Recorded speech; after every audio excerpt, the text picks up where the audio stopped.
Box watermelon देसी जुगाड़ किसान। ताजा ताजा तरबूज ले लो तरबूज, ताजा ताजा तरबूज, ताजा ताजा तरबूज ले लो भैया, ताजा ताजा तरबूज। यूं आवाज देते हुए ठेले को लेकर एक आदमी सारा गांव का चक्कर लगा रहा था।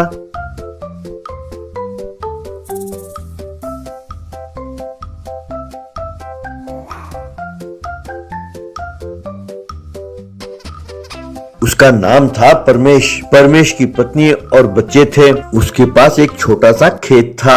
उस खेत में वो तरबूज उगाता था।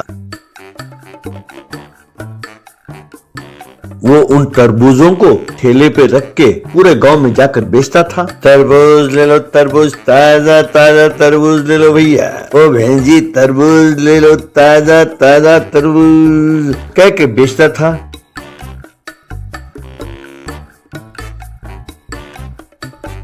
लेकिन जो पैसे वो कमाता था उसे परिवार चलाने के लिए पूरा नहीं होता था। वो ये बात अपनी पत्नी को कह के बहुत दुखी होता था। उसकी ये बातें सुनकर उसके बच्चे भी बहुत दुखी होते थे। उसी गांव में वर्मा नाम का एक धनवान रहता था।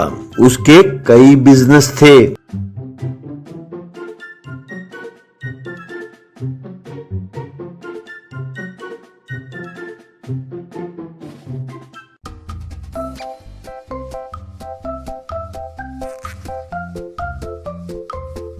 वो बहुत अच्छे दिल वाला था। वो सबकी मदद करता था। लेकिन उसकी एक अजीब आदत थी। पता नहीं क्यों वो अपने जन्मदिन के अवसर पर अजीब और गरीब मुकाबले कराता था। उल्टा साइकिल चलाना, आग पे चलना,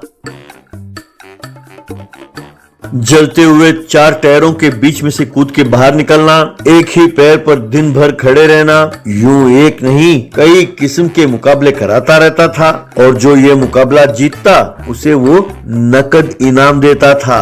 एक दिन दोनों बच्चे स्कूल से घर लौट रहे थे कि तभी एक स्वामी जी सड़क पार कर रहे थे।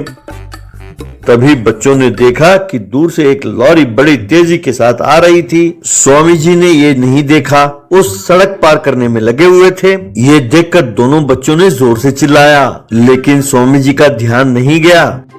तभी दोनों बच्चे गए और उन्होंने स्वामी जी को धक्का दे दिया। ठीक उसी समय लॉरी वहाँ से गुजर गई। ये सब बहुत जल्दी हो गया। बाद में स्वामी जी, धन्यवाद बच्चों, अगर तुम ना मदद करते तो मेरी जान जा सकती थी। आश्रम में चलने की आदत है ना, यूं भीड़ भाड़ में चलने में जरा दिक्कत होती है। जब भी तुम दोनों को किसी सहायता की जरूरत हो तो मेरे पास जरूर आना। पास वाले जंगल में ही मेरा आश्रम है। यूं कहकर उन दोनों को आशीर्वाद देकर चला गया। एक दिन परमेश और उसका परिवार बाजार गया और कुछ खरीदने के लिए वहाँ पर रुके। तभी एक व्यक्ति ऑटो में ऐलान करते हुए जा रहा था, सुनो सुनो सुनो, ध्यान से सुनो। जैसे कि पहले ही घोषित हो चुका है, वर्मा जी के जन्मदिन के अवसर पर जो व्यक्ति अजीबो गरीब फल या सब्जी का प्रदर्शन करेगा और मुकाबला जीतेगा उसे इस बार 1 करोड़ रुपए का इनाम मिलेगा। सुनो सुनो सुनो, सब ध्यान से सुनो। यूं आवाज दे रहा था। ये सुनकर परमेश, क्या अजीबो गरीब सब्जी और फल, इस बार इस मुकाबले में भाग लेने के लिए लोग आ रहे हैं। अरे वाह, जीतने वाले को 1 करोड़ रुपए का इनाम। पता नहीं वो खुशकिस्मत कौन होगा जो ये सब जीतेगा। भाई हमारी ऐसी किस्मत कहाँ। तब बेटा, पिताजी इस बार ये मुकाबला आप जीते, हम ऐसा कुछ करेंगे। तब पत्नी, क्यों जी, आप भाग लेंगे क्या और जीतेंगे? कहाँ जीतेंगे, पहले ही सब कुछ तैयार हो चुका होगा। अब तो आपके पास वक्त भी नहीं है। तब बेटी, माँ अगर आपको हम पर भरोसा हो तो हमारे साथ चलिए, वरना नुकसान आप ही का है। माँ बाप दोनों मान गए और बच्चों के साथ जंगल में आश्रम में गए। वहाँ सबने स्वामी जी को प्रणाम किया। बेटा, स्वामी जी आपने उस दिन कहा था ना कि आप हमारी मदद करेंगे, हम इसीलिए आए हैं। कहकर उस मुकाबले के बारे में बताया।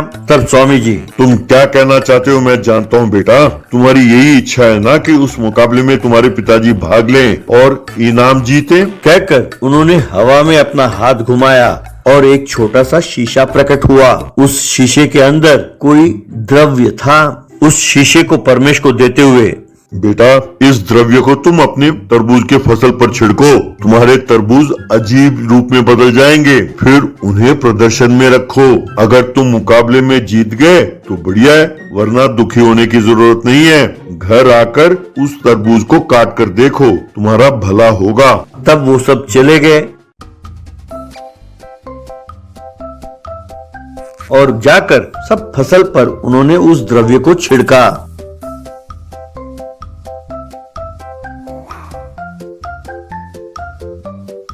बस सारे तरबूज का आकार एक बॉक्स के रूप में बदल गया। एक ट्रैक्टर में अपना सारा फसल लेकर परमेश मुकाबले वाले दिन वहां पहुंचा जहां मुकाबला हो रहा था। वहां प्रदर्शन में एक विराट रूप में टमाटर, आम, कद्दू, लौकी सबका प्रदर्शन हो रहा था। वर्मा ने सारे सब्जी और फलों की जांच की।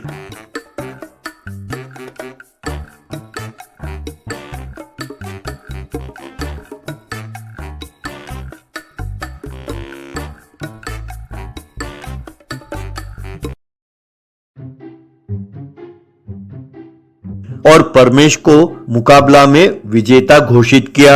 सबने ताली बजाई। घर लौटकर जब उन्होंने उस तरबूज को काटकर देखा तो उसके अंदर से सोना बाहर निकला। आखिरकार गरीबी से निकलकर परमेश और उसका परिवार एक बहुत बड़े बंगले में गाड़ी और ऐशो आराम के साथ खुशी खुशी रहने लगे।